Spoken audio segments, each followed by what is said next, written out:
Hi everyone, Roland here. Singapore has just taken another step toward nuclear energy. On August 17, Singapore's Ministry of Trade and Industry signed a memorandum of understanding with the China Atomic Energy Authority on the peaceful use of nuclear technology. The cooperation covers reactor technology assessment, nuclear safety, workforce training, public communication, and other civilian applications. At first glance, this sounds like a very big shift. Is Singapore preparing to build a nuclear power plant? The short answer is not yet. There is no announced nuclear power project, there is no confirmed site, there is no chosen reactor, and there is no construction timetable. But something important is changing. Singapore is no longer treating nuclear energy as a distant theoretical possibility. It is building the expertise, regulatory capability, and international partnerships needed to evaluate nuclear power seriously. And that raises a much more interesting question. Why is one of the world's most densely populated countries, with very little land and almost no room for error, reconsidering nuclear energy at all? The answer is not really about nuclear power. It is about Singapore's future energy security. And increasingly, it is also about AI, data centers, semiconductors, electricity prices, and economic competitiveness. To understand what has changed, we have to go back to 2012. That was when Singapore completed an early study on whether nuclear energy could work here. The conclusion was cautious. The nuclear technologies available at the time were not considered suitable for Singapore. That made sense. Singapore is a small, highly urbanized island. Traditional large nuclear plants require extremely demanding safety systems, emergency planning, and long-term radioactive waste management.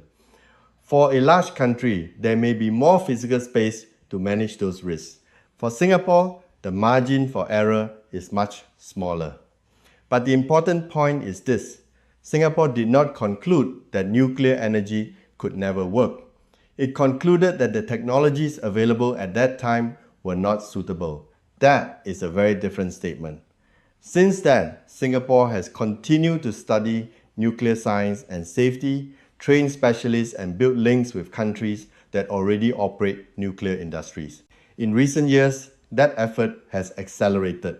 Singapore has developed nuclear research capabilities, strengthened regulatory expertise, and expanded cooperation with countries including the United States, France, South Korea, the UAE, and now China. In 2027, Singapore is also expected to undergo the first phase of an International Atomic Energy Agency review of its nuclear infrastructure readiness. So this is not a sudden policy reversal. It is more like a reassessment. Technology has changed. The global energy environment has changed. And Singapore's own energy needs have changed. When the conditions change, governments like businesses have to recalculate. The biggest reason is Singapore's dependence on natural gas. Today, around 95% of Singapore's electricity is generated from natural gas. Natural gas has served the country well. It is cleaner than coal, highly efficient, and very reliable for a modern city with heavy industrial and commercial demand. But there is one obvious weakness. Singapore imports almost all of it. That means Singapore's electricity system is exposed to forces beyond its control.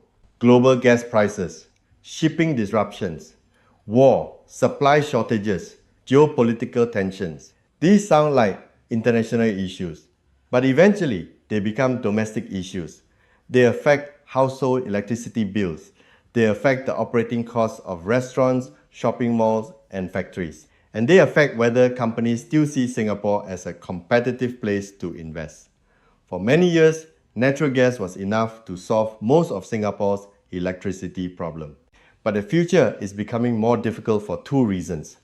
First, Singapore has committed to net zero emissions by 2050. Gas may remain important for many years, but it cannot carry the same share of the energy system forever if Singapore wants to decarbonize. Second, electricity demand is still growing. And this is where the story becomes much bigger than climate policy. Data centers need enormous amounts of electricity.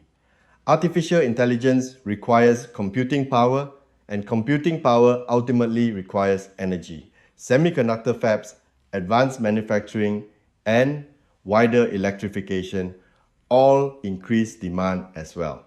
So Singapore's challenge is no longer simply where can we find cleaner electricity? The real question is where can Singapore find electricity that is clean, reliable, scalable, and affordable at the same time? That is much harder. The obvious answer might be solar energy. And Singapore is already pushing solar deployment aggressively. Rooftops, industrial facilities, reservoirs, wherever solar panels can realistically be installed. Singapore is trying to use that space, but land remains a hard constraint. Solar can play a much larger role, but it cannot easily power the entire economy. And there is another basic limitation. Solar power does not generate electricity at night. That means the system still needs storage or another reliable source of power to keep the grid stable. The second option is to import more low-carbon electricity from the region. That is already a major part of Singapore's strategy. In the future, Singapore could import more power through regional grids connected to countries such as Malaysia, Indonesia, Laos, or Vietnam. This is important. It can diversify Singapore away from gas, but it also creates a different kind of dependency. Instead of relying heavily on imported gas, Singapore may rely more heavily on cross-border transmission lines and the energy policies of neighboring countries. That does not make regional power imports a bad idea. It simply means there is no energy source without risk. The real objective is diversification. Singapore does not need one perfect source of energy. It needs an energy system where no single failure can cripple the country. And this is where nuclear energy becomes difficult to ignore. Nuclear power has three advantages that matter enormously to Singapore. First, it is low carbon. Second, it can provide electricity around the clock.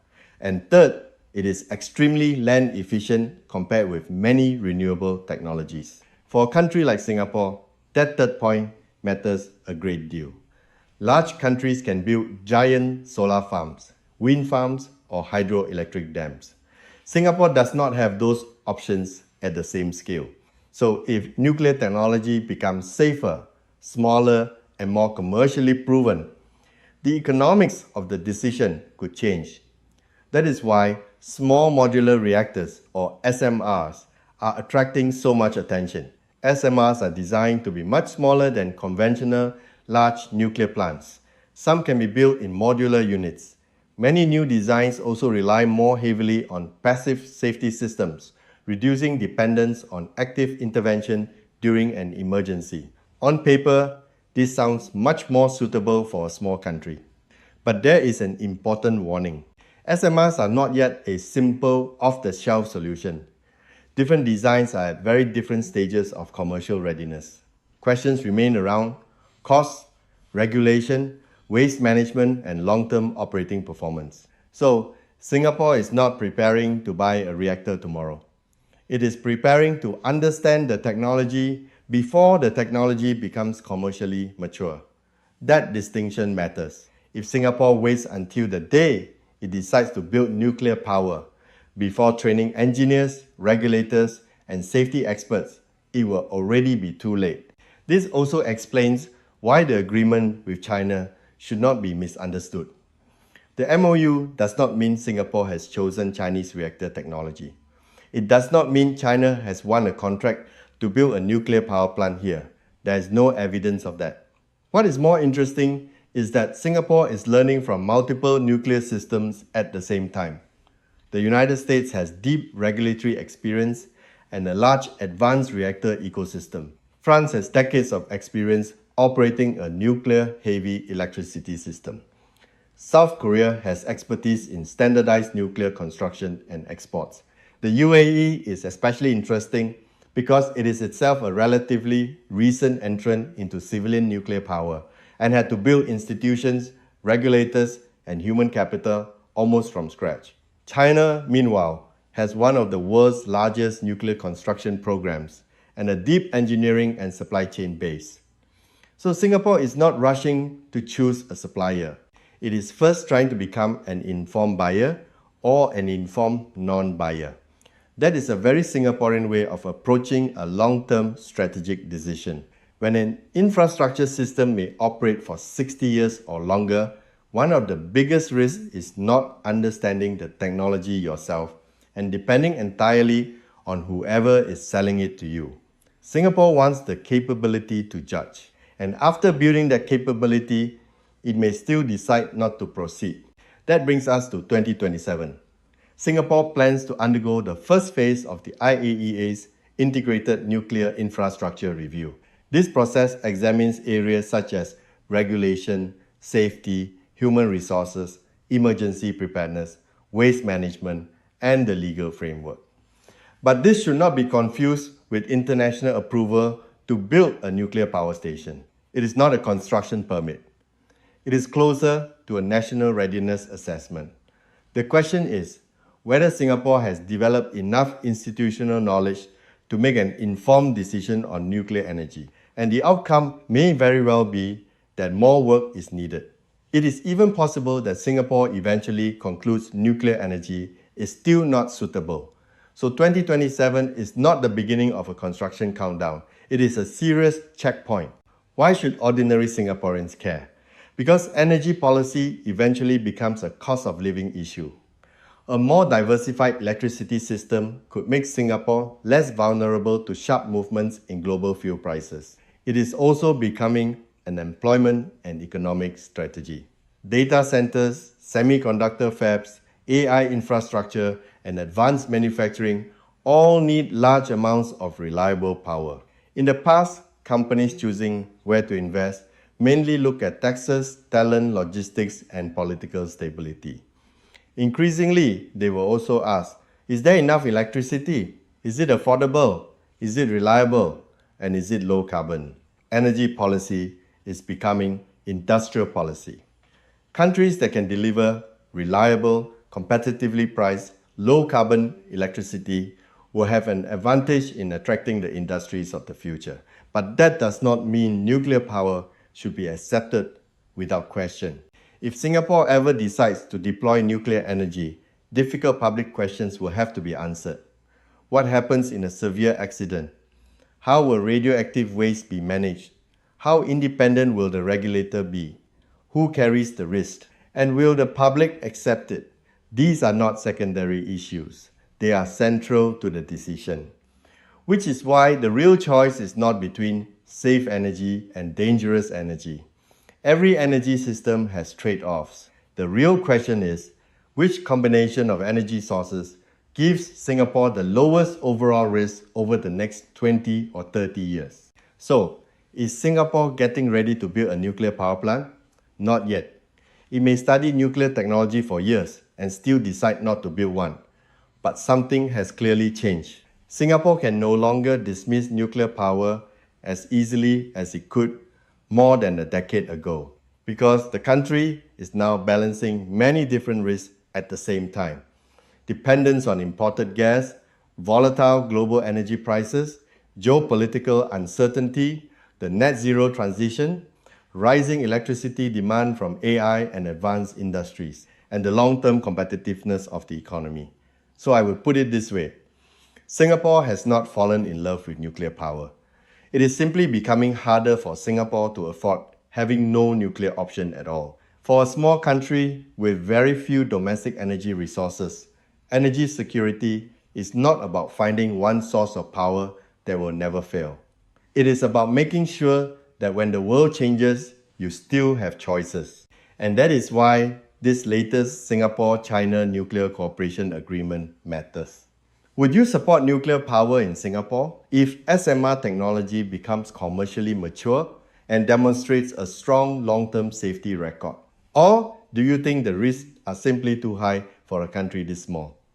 Let me know in the comments. And if you want more analysis on the long-term economic, policy, and business trends shaping Singapore, China, and Southeast Asia, subscribe to the channel.